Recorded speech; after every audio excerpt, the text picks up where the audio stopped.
क्या आपसे कभी किसी ने कहा है कि अगर बिल्ली आपका रास्ता काट दे तो उस रास्ते से आप ना जाएं, या फिर सूर्यास्त के बाद नाखून ना काटें? आई एम श्योर हम सभी ने कभी न कभी अंधविश्वास का सामना किया है। कुछ तो बहुत अजीब होते हैं और कुछ बहुत डरावने। लेकिन क्या ये सिर्फ बेबुनियाद मान्यताएं हैं या इनके पीछे कुछ साइंटिफिक या व्यवहारिक रीजंस छुपे हुए हैं? आज हम यही जानने की कोशिश करेंगे कुछ अंधविश्वासों के पीछे छुपी हुई सच्चाई के बारे में। तो अंधविश्वास होता क्या है? ये वो मान्यताएं हैं जो तर्क और वैज्ञानिक प्रमाण के बिना विश्वास पर आधारित हैं। ये पीढ़ियों से हमारे समाज में चलती आ रही हैं और अक्सर डर, अनिश्चितता और चमत्कार से जुड़ी होती हैं। तो आइए ऐसी ही कुछ रोचक अंधविश्वासों की हम आज बात करते हैं। नंबर 1, शीशा टूटना यानी कि 7 साल का बैड लक। प्राचीन रोम में शीशा बहुत कीमती होता था और वहां के लोगों की मान्यता थी कि यह सिर्फ आपके चेहरे को नहीं बल्कि आपकी आत्मा को भी दर्शाता है।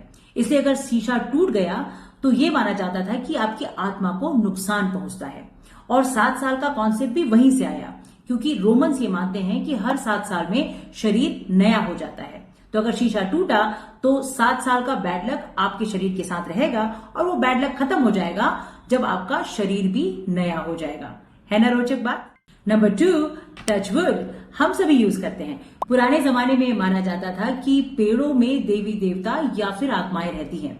तो जब भी आप कोई नया काम शुरू करने जा रहे हैं तो उन आत्माओं से, देवी देवताओं से आप रक्षा की कामना रखते थे। तो आज भी ऐसा ही होता है। जब हम हमारे साथ कुछ अच्छा होने वाला होता है, हम कुछ नया काम शुरू करने वाले होते हैं, तो हम कहते हैं टच वुड, ताकि किसी की बुरी नजर हमारे काम पर ना पड़े, हम सुरक्षित रहें।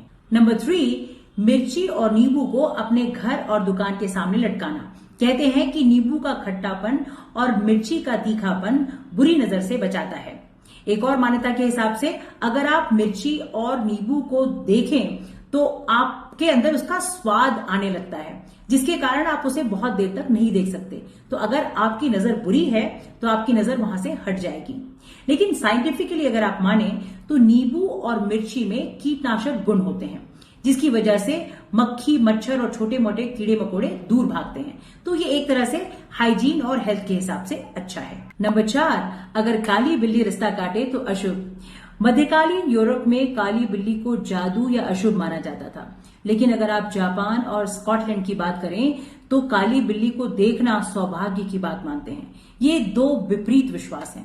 तो इसका कोई साइंटिफिक रीजन तो नहीं है, लेकिन इतने सालों से फॉलो करते करते आपके अंदर एक डर समा गया है कि अगर काली बिल्ली ने रास्ता काट लिया तो क्यों ना 2 मिनट वेट करके जाएं, ऐसी भी क्या जल्दी है।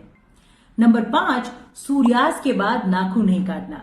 ये उस समय की मान्यता है जब हमारे पास लाइट्स नहीं होती थी। तो अगर आप अंधेरे में अपने नाखून काटेंगे तो हो सकता है आप अपने आप को हर्ट कर बैठें।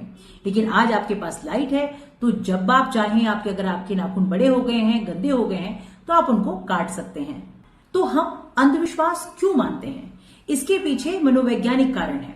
अगर आपके दिमाग में किसी तरह की अनसर्टेनिटी होती है तो आप एक भरोसा ढूंढते हैं, और अगर वो भरोसा आपको अंधविश्वास ने दिला दिया तो आप उसे मानने लगते हैं।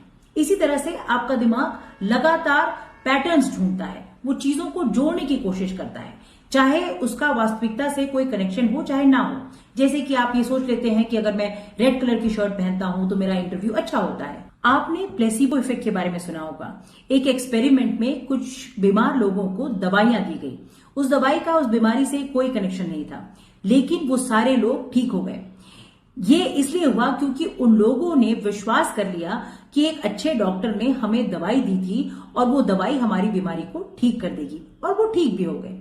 यही होता है प्लेसिबो इफेक्ट। अगर आपने विश्वास कर लिया तो आपका दिमाग और आपका शरीर उसी हिसाब से प्रतिक्रिया करता है, फिर चाहे उसका रियलिटी से कोई मतलब हो चाहे ना हो। वैसे एक रीजन और भी है कि हमारी संस्कृति और हमारी परंपरा ही कुछ ऐसी रही है कि हम अपने बड़े बूढ़ों की बात नहीं काटते हैं।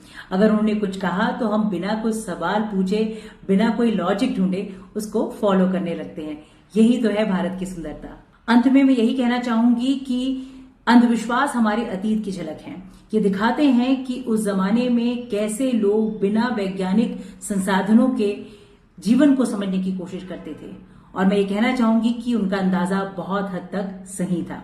ये वीडियो आपको कैसा लगा आप हमें कमेंट में जरूर बताएं और ऐसे और वीडियोस के लिए हमारे चैनल को लाइक और सब्सक्राइब करें। नमस्कार।